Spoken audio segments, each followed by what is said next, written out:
আপনি পরিপূর্ণ ইয়াকিনের সাথে, দৃঢ় বিশ্বাসের সাথে এই 4টা আমল নিয়মিত করবেন। আমলের 1 নম্বর হলো ইস্তেগফারের আমল।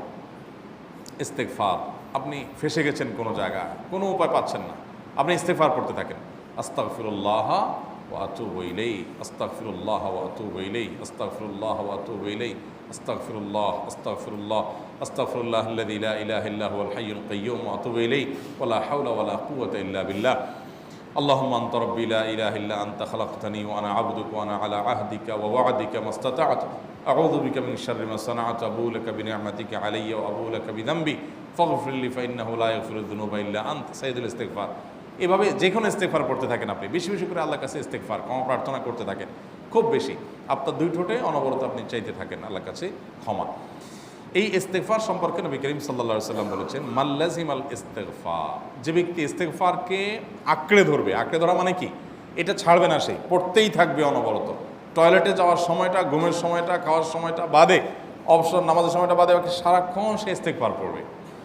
এরকম যদি কেউ করে, আল্লাহ রাব্বুল আলামিন জাআলাল্লাহু লাহু মিন কুল্লি হাম্মিন ফারাজা ওয়া মিন কুল্লি যায়কিন মাখরাজা, সকল পেরেশানি থেকে, সকল টেনশন থেকে বের হওয়ার পথ আল্লাহ তাআলা অলৌকিকভাবে তার জন্য আবিষ্কার করে দিবেন আল্লাহ। 1 নাম্বার 2, দুরুদ, নবী করিম সাল্লাল্লাহু আলাইহি সাল্লামের প্রতি দুরুদ পাঠ করা। এটা যদি আপনি নিয়মিত করতে থাকেন মহব্বতের সাথে, আল্লাহুম্মা সাল্লি আলা মুহাম্মদ ওয়া আলা আলি মুহাম্মদ কামা সাল্লাইতা আলা ইব্রাহিম ওয়া আলা আলি ইব্রাহিম ইন্নাকা হামিদুম মাজিদ, আল্লাহুম্মা বারিক আলা মুহাম্মদ ওয়া আলা আলি মুহাম্মদ কামা বারাকতা আলা ইব্রাহিম ওয়া আলা আলি ইব্রাহিম ইন্নাকা হামিদুম মাজিদ।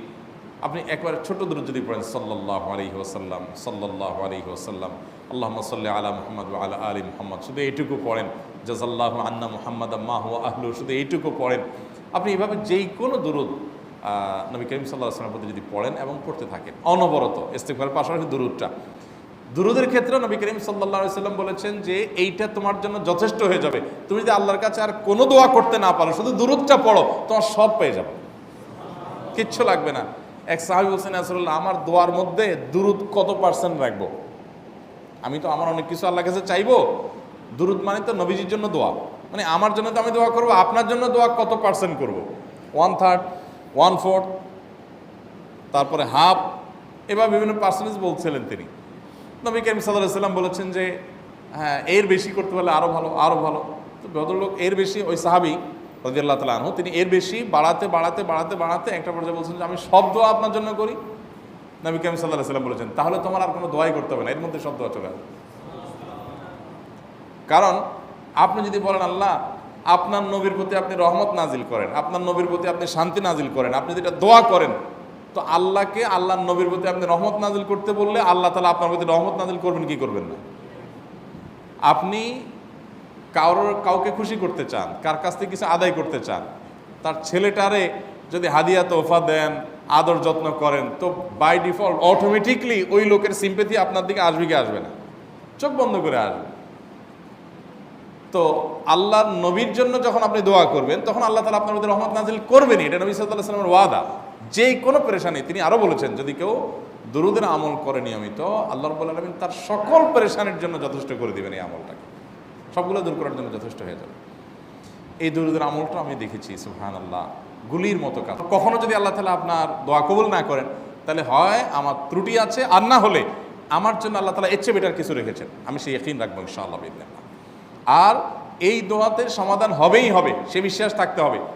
নবী করিম সাল্লাল্লাহু আলাইহি ওয়াসাল্লাম বলেছেন, হাদিসে কুদসিতে আল্লাহ বলেছেন, আনা ইনদা যান্নি আবদি বি, বান্দা আমার প্রতি যেমন ধারণা করে আমি তেমন আচরণ করি। আপনি যদি চিন্তা করেন, করে দেখি হয় কি না, দেখি ট্রাই করি, তাহলে ওই আল্লাহ তাআলা বলবেন ঠিক আছে, দেখতে থাক।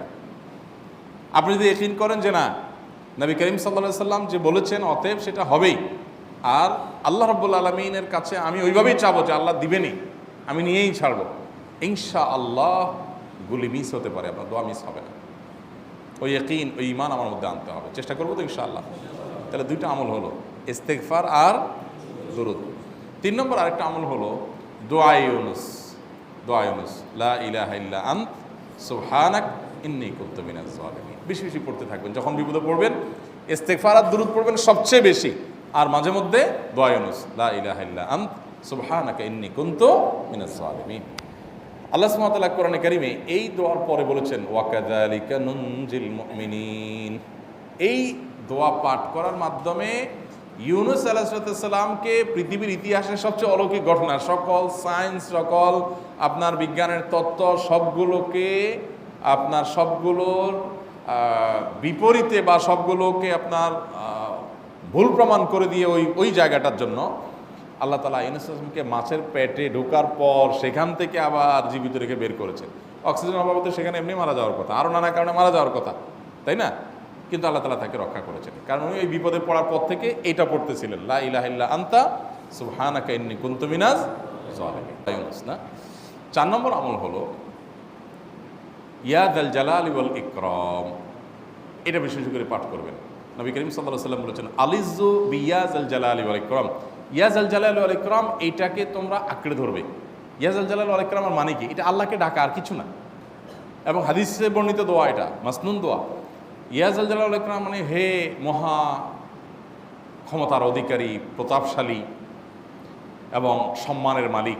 এটা বলার মানে হলো আল্লাহর কাছে নিবেদন করা, যেহেতু আপনার প্রতাপ আছে, আপনার জালাল আছে, আপনার বড়ত্ব আছে, হে বড়ত্বের অধিকারী এবং হে সম্মানের অধিকারী, আপনার যেহেতু আল্লাহ তাআলা এটা, আপনার যদি এটা আছে, অতএব হে আল্লাহ আপনি আমাকে এটা দান করুন, আপনার সেখান থেকে আমার প্রতি রহম করুন, আপনার সেখান থেকে আমাকে, আপনার বড়ত্ব থেকে আমাকে আপনি হেফাজত করুন, আপনার একরাম থেকে আমাকে আপনি আপনি আমাকে রহম করুন। তো সেই দোয়া আল্লাহ তাআলার কাছে নিবেদন করতে পারি, ইয়া যাল জালালি ওয়াল ইকরাম। এর পাশাপাশি তাহাজ্জুদের নামাজ এবং যে কোনো নফল নামাজ। কারণ নবী সাল্লাল্লাহু আলাইহি ওয়াসাল্লাম ইজা হাজাবাহু আমরুন সাল্লা, নবীজি সাল্লাল্লাহু আলাইহি ওয়াসাল্লামের কোনো পেরেশানি শুরু হলে আগে ওযু করে 2 রাকাত নামাজ পড়তেন, ওযু করে 2 রাকাত নামাজ পড়তেন। আমাদের তাহলে 4টা আমল ইনশাআল্লাহ আপনাকে এই ভয়াবহ বিপদ থেকে উদ্ধার করার জন্য সাহায্য করবে ইনশাআল্লাহ। সে ইয়াকিন নিয়ে করবেন। সেই সাথে as-সাদাকা তারদুল বালা, দান সাদাকা করা, অন্যান্য যে আমলগুলো আছে টুকটাক সেগুলোর সাথে সাথে চালানো। বাকি এই 4টাকে বেসিক্যালি একটু জোরভাবে করতে থাকে।